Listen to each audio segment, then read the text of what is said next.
of yourself. And at some point, I'd like to actually take you through a little 2-minute exercise so you can see on the level of experience what I'm saying. Gotham, as a kid, was, when he was growing up, he wasn't doing that well in school because he would read comic books all the time. And my wife would complain, and I would say to her, "Don't worry." She would say, "He's not good at math." I said, "Don't worry, but when he grows up, he'll start a comic book company and he'll hire a mathematician to be his accountant." He actually ended up doing that. That's now Liquid Comics. And so, we all have a passion inside us that dreams of the impossible.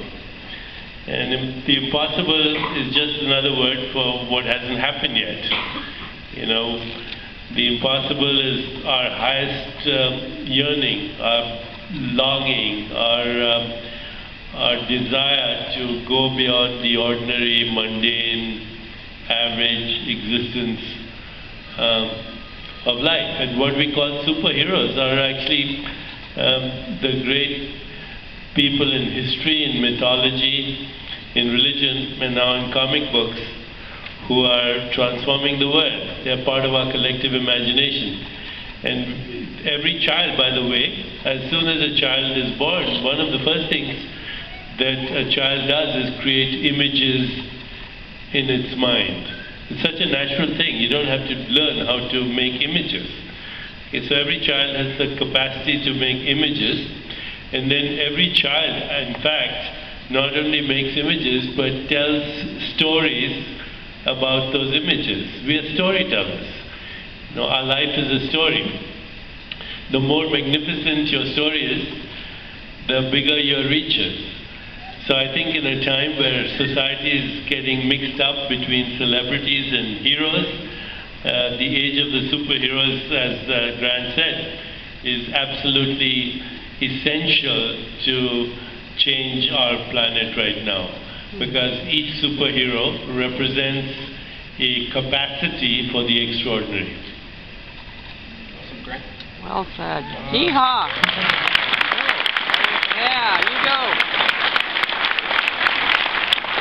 Well, the question is, when did they be stopped being just capes and tights? Well, they were never just capes and tights for me. When I was a kid, I've told this story before, but for me the superhero was an idea which was able to defeat the atom bomb. Because my parents were anti-nuclear activists, and so in my house the bomb was this really unpleasant guest in the corner, this horrible spectre that we couldn't get rid of. He'd constantly standing there, terrified, frightening my parents and frightening me. And then I discovered Superman, and Superman can take an atom bomb in the face and laugh it off.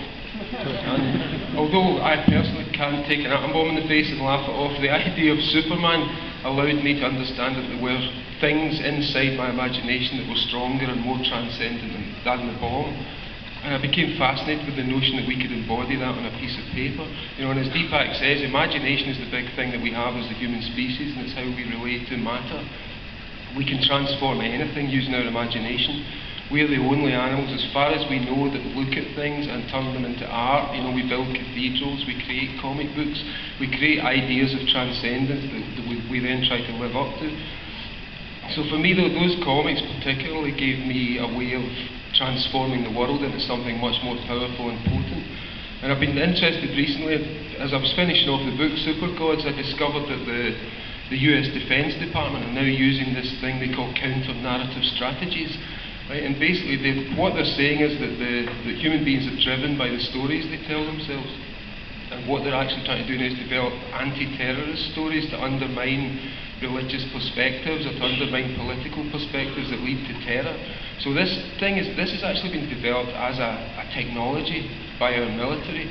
And I happen to think that these things belong to all of us, and we really need to, while they're doing that over there, we need to reclaim the idea that our stories can ennoble our lives and transform all of us.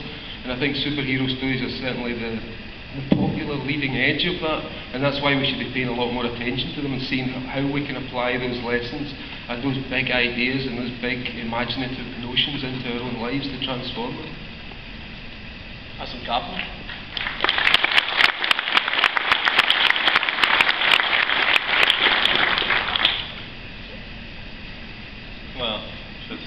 my dad, he always instructs me on what story to tell. So I'm going to answer my own way. But I will tell you, actually, a story that my father used to tell me when I was growing up was a story his mother used to tell him, which was, there's these two goddesses in Hindu mythology, Lakshmi, who's the goddess of wealth, and Saraswati, who's the goddess of knowledge. And my grandmother used to tell him and then tell us later in life, she said, if you want to be successful in life, woo, like all men, try to woo women. So woo the goddess of knowledge, Saraswati, and then the goddess of wealth will get jealous and she will pursue you.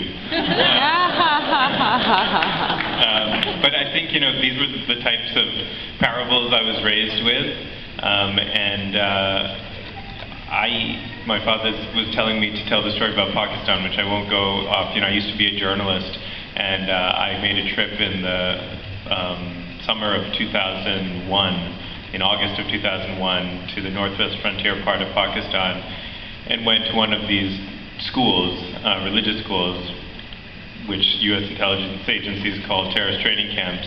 And when I was there, I met a bunch of students, and one of the students that I met was wearing a t-shirt, a Superman t-shirt. And I remember asking him, do you know who that is? And he said, yeah, Superman, it's an American superhero. And I asked, do you have superheroes in your country? And he said, look around, in my country we don't have very much to believe in. And I think, it's sort of become a metaphor, and I'm reading Grant's book too, and right now, and in the absence of superheroes, madness sort of ensues, and that's been a great part of superhero mythology. Every hero has a nemesis, and for every Batman, there's the Joker who embodies that sort of chaos. And I think what I started to see in places like Afghanistan, Pakistan, where there were absence of these real heroes, you have these glorified gang leaders like Osama bin Laden rise up. So I've always just looked at, these narratives as just sort of metaphors for our own stories, and just the way I was raised. So if